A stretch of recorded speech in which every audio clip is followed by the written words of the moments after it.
শাইমা আফসোস করে এখন বলতেছে, আল্লাহ আমি যদি ওইখানে না যেতাম তাহলে হয়তো বা আজকে আমার এই দুর্ভোগটা হতো না। وانا بدي كمان ابني يجيبوا لي اياه بدي ابني يجيبوا لي اياه তারা আশ্রয়ের জন্য একটি বিদ্যালয়ে গিয়ে তারা আশ্রয় নেয়। সেই বিদ্যালয়ের উপর বোমাবর্ষণ হয়। তো তিনি আরও আফসোস করে বলছিলেন যে আমার দুই ছেলে এখনও পর্যন্ত তারা গাজায় রয়েছে, অসুস্থ। আমি তাদেরকেও চিকিৎসা করাতে চাই। বিশেষ করে গাজাবাসীর জন্য যে অনুদানটি দিয়েছেন সেই অনুদানটি আমরা চেষ্টা করতেছি তাদের হাতে তুলে দেওয়ার জন্য। আমার পাশে আমার যে বোনটি আছে ওর নাম শাইমা। احنا نزحنا من المدرسة نزحنا ও গাজাবাসী, গাজায়ও থাকতো, বাপ মা ভাই বোন সবাইকে নিয়ে সুন্দর স্বাভাবিক একটা জীবনযাপন করতেছিল। 2023-24 সালের দিকে ওর জীবনে এক ভয়াবহ দুর্বিষহ জীবন নেমে আসে। আসলে আমরা কেউ এরকম জীবন কামনা করিও না। তো আমি বলছিলাম সেই কথা, সে আমার পাশে বসে আছে শাইমা।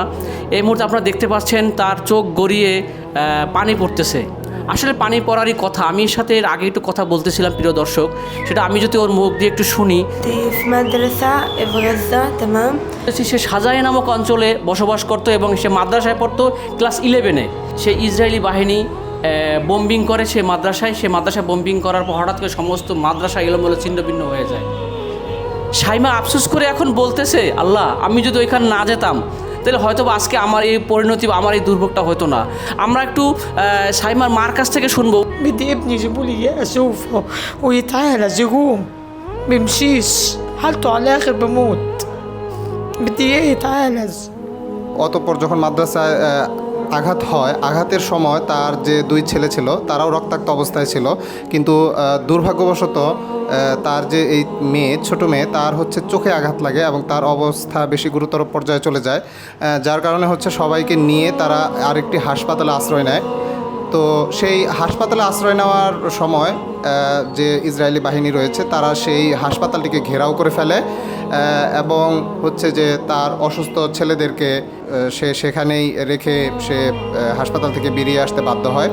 এবং তিনি আরও আফসোস করে বলছিলেন যে আমার দুই ছেলে এখনও পর্যন্ত তারা গাজায় রয়েছে, অসুস্থ। আমি তাদেরকেও চিকিৎসা করাতে চাই, তাদেরকেও আমি নিয়ে আসতে চাই, কিন্তু আমার সম্ভব হচ্ছে না। ভাগ্যের কি নির্মম পরিহাস, শাইমার বাবা এবং দুই ভাই ওরা গাজার ভিতরে আছে, ওদের সাথে কোনো যোগাযোগ নেই। শাইমার মা আল্লাহ যেভাবে হোক তাদেরকে গাজার থেকে বের করে আজকে মিশরে নিয়ে আসছে। তো মিশরে এসে ওরা একটা ক্যাম্পে উঠেছে, এখানে খুব দুর্বিষহ কষ্টে একটা জীবনযাপন করতেছে। আমি আসলে কি বলবো, আপনারা যারা দেখছেন আসলে ক্যামেরায় কিভাবে দেখাচ্ছে জানি না, শাইমার যে ডান চোখটা আমরা কাছাকাছি দেখতে পাচ্ছি, আসলে মনে হচ্ছে কি আর্টিফিশিয়াল একটা চোখ, কৃত্রিম একটা চোখ আসলে ও কিন্তু এখন দেখতে পাচ্ছে না। তো এই চোখটাকে চিকিৎসা করার জন্য প্রতিনিয়ত সে চেষ্টা করে যাচ্ছে।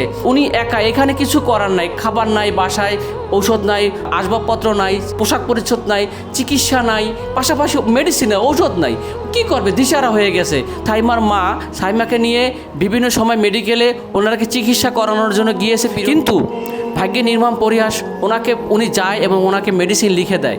ডাক্তার বলেছে ওকে মেডিসিন দিতে হবে, এই মেডিসিনগুলো কিনে খেতে হবে, কিন্তু ও এমন অসহায়, ওর পক্ষে এই মেডিসিনগুলো কিনে খাওয়া কোনোভাবেই সম্ভব না। এবং ডাক্তার বলেছে যদি এই মেডিসিনগুলো রেগুলার একটু খায় তাহলে হয়তোবা তার চোখটা আগের পর্যায়ে না ফিরে আসলো, একটা পর্যায়ে ফিরে আসবে, সে স্বাভাবিকভাবে দেখতে পাবে।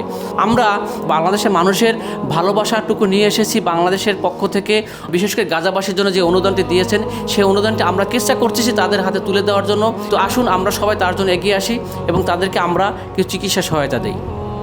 يسلموا ايديهم بس انا برضو তিনি মূলত বলছিলেন যে আমি বাংলাদেশের মানুষদেরকে অত্যন্ত কৃতজ্ঞতা জ্ঞাপন করছি এবং বিশেষভাবে যারা এই অনুদান, তাদের কষ্টের অনুদান, ভালোবাসার অনুদান পাঠিয়েছেন তাদের প্রতি আমি অত্যন্ত শুকরিয়া জানাচ্ছি।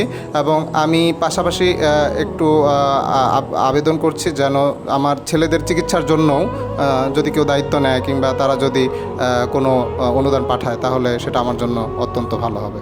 شكرا إلهم وأنا بتمنى تمام তো আমাদের এই বোন সে বলছিল যে আমি চাই যেন আমার চোখটা ভালো হয়ে যায় এবং আমি যেন চিকিৎসা করতে পারি, আগের মতো যেন আমি একটি সুস্থ জীবন ফিরে পেতে পারি।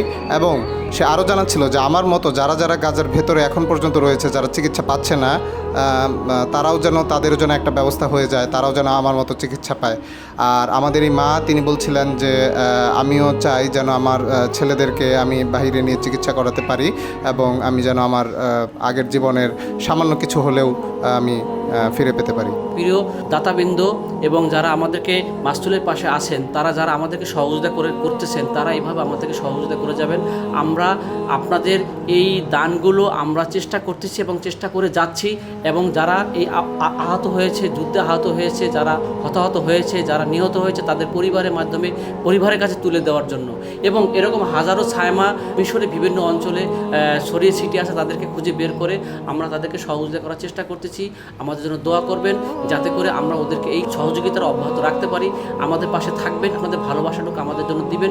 আমরা আমাদের মাধ্যম হয়ে এই গাজাবাসী যারা আহত আছে তাদেরকে আমরা পৌঁছে দেব। আপনারা সবাই ভালো থাকবেন, আমাদের জন্য দোয়া করবেন, ভালো থাকবেন, কাছের মানুষকে ভালো রাখবেন। আসসালামু আলাইকুম রহমতুল্লাহ।